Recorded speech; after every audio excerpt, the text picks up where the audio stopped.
இயற்கை உணவுல தேங்காய்க்கு மிக முக்கியமான இடம் உண்டு. அந்த வகையில நம்ம ஏற்கனவே நம்ம சேனல்ல தேங்காயவும் அவலையும் வச்சு அருமையான 2 காலை உணவுகள் எப்படி தயாரிக்கிறதுன்னு பார்த்தோம்.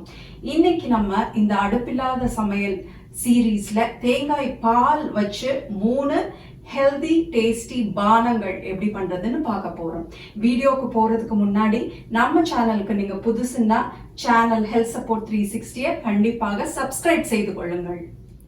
தேங்காய் பால் நான் எடுத்து வச்சிருக்கேன் ஆல்ரெடி. இதை எப்படி செஞ்சதுன்னா, ஒரு அரை மூடி தேங்காய் ஃப்ரெஷ்ஷான கோகோனட் எடுத்து மிக்சியில் போட்டு 1ஆம் பால் 2ஆம் பால் அதுக்கப்புறம் திரும்ப தண்ணி ஊற்றி 3ஆவது பால் எல்லாமே கலெக்ட் பண்ணி இந்த மாதிரி கிளாஸ் ஜாரில் நான் எப்போவுமே சேவ் பண்ணி வச்சுக்கிறது உண்டு. இந்த மாதிரி நீங்கள் வச்சுக்கிட்டிங்கன்னா ஒரு 3 to 5 days வரைக்குமே நல்லாயிருக்கும். உங்களுக்கு என்னென்ன ரெசிபீஸில் தேவையோ எல்லா டைம்லேயும் நம்ம இந்த மாதிரி எடுத்து வச்ச தேங்காய் பால் யூஸ் பண்ணிக்கலாம். இதை வச்சு இன்னைக்கு 3 அருமையான பானங்கள் தான் நம்ம தயாரிக்க போகிறோம். ஃபஸ்ட்டு நம்ம பண்ண போகிறது என்னன்னு பார்த்தீங்களா, கோகோனட் கேரட் ஸ்மூதி. இதுக்கு ஒரு சின்ன சைஸ் கேரட்டாக இருந்தால் 2 கேரட் எடுத்து சின்ன சின்ன பீசஸாக நறுக்கி வச்சுக்கோங்க. அதுக்கப்புறம் சின்ன துண்டு இஞ்சி நறுக்கி வச்சுருக்கேன். இதை எல்லாமே சேர்த்து மிக்சியில் போட்டு நான் எடுத்துகிட்டு வந்துடுறேன். இப்போது மிக்சியில் போட்ட கேரட் பல்ப்பை நான் ஃபில்டர் பண்ணி எடுத்திருக்கேன். அதுக்கப்புறம் பார்த்தீங்கன்னா நமக்கு ஜூஸ், கேரட் ஜூஸ் இந்த மாதிரி கிடச்சிருக்கு. நான் இனிப்பு சுவை எதுவுமே சேர்த்துக்கல, கேரட்லேயே இனிப்பு இருக்கிறனால. உங்களுக்கு வேணும்னா நீங்கள் ஹனி சேர்த்துக்கலாம், இல்லை நாட்டு சர்க்கரை, இல்லைன்னா ஒரு டேட்ஸ் கூட இதில் ஆட் பண்ணிக்கலாம். இப்போ நான் என்ன பண்ண போகிறேன்னா, இதில் 2 கரண்டி தேங்காய் பால் சேர்த்துக்க போகிறேன்.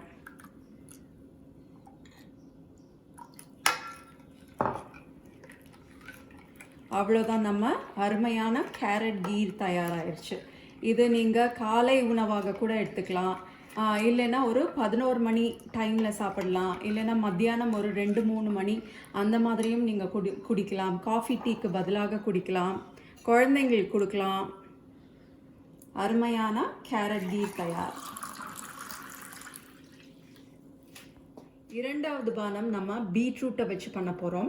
இதுக்கு நான் ஒரு சின்ன சைஸ் பீட்ரூட் சின்ன சின்ன பீசஸாக நறுக்கி வச்சுருக்கேன். இது கூட கொஞ்சம் மின்ட் லீவ்ஸ், புதினா எடுத்து வச்சுருக்கேன்.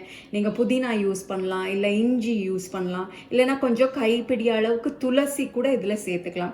இது ஒரு வெரைட்டி நான் உங்களுக்கு காமிக்கிறேன். இப்போ இதை மிக்சியில் போட்டு எடுத்துகிட்டு வந்துடலாம். பீட்ரூட்டும் புதினாவும் மிக்சியில் போட்டு எடுத்துகிட்டு வந்து நான் ஃபில்டர் பண்ணி வச்சுருக்கேன். பாருங்கள் எப்படி இருக்குது ஜூஸுன்னு. கலரே எவ்வளோ அப்பீலிங்காக இருக்குது. அதே மாதிரி குடிக்கிறதுக்கும் ரொம்ப டேஸ்டியாக இருக்கும். ஸோ இந்த டைமில் நான் ஒரு 2 கரண்டி தேங்காய் பால் சேர்த்துக்கிறேன். இதில் நம்ம அருமையான பீட்ரூட் கீர் தயாராகிடுச்சு. இப்போது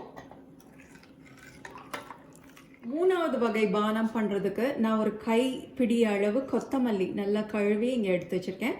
அதுக்கப்புறம் கொஞ்சோண்டு கருவேப்பிலை வச்சுருக்கேன்.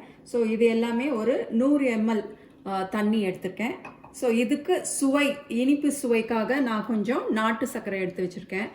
முதலே சொன்ன மாதிரி நீங்கள் தேன் ஊற்றிக்கலாம், இல்லைன்னா டேட்ஸ் ஒன்று இல்லைன்னா 2 சேர்த்துக்கலாம்.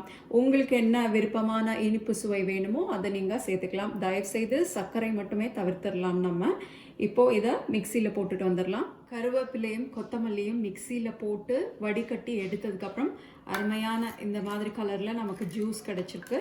ஸோ இனிப்பு சுவைக்காக இதில் நம்ம கொஞ்சம் கருப்பட்டி இல்லைன்னா மண்டவெல்லம், நாட்டு சர்க்கரை உங்கள்கிட்ட எது இருக்கோ அது ஒரு 2 ஸ்பூன் சேர்த்துக்கலாம். உங்கள் டேஸ்ட்டுக்கு ஏற்ற மாதிரி நல்லா கலந்துட்டு இப்போது ஒரு 2 கரண்டி இதில் தேங்காய் பால் சேர்த்துக்கலாம். நம்ம கொத்தமல்லி தேங்காய் பால் கீர் தயாராகிடுச்சு. 3 சத்து மிகுந்த சுவை மிகுந்த பானங்கள் எப்படி செய்கிறதுன்னு இன்னைக்கு கற்றுக்கிட்டோம். நீங்களும் கண்டிப்பாக இதெல்லாமே செய்து பாருங்கள். நன்றி, வணக்கம்.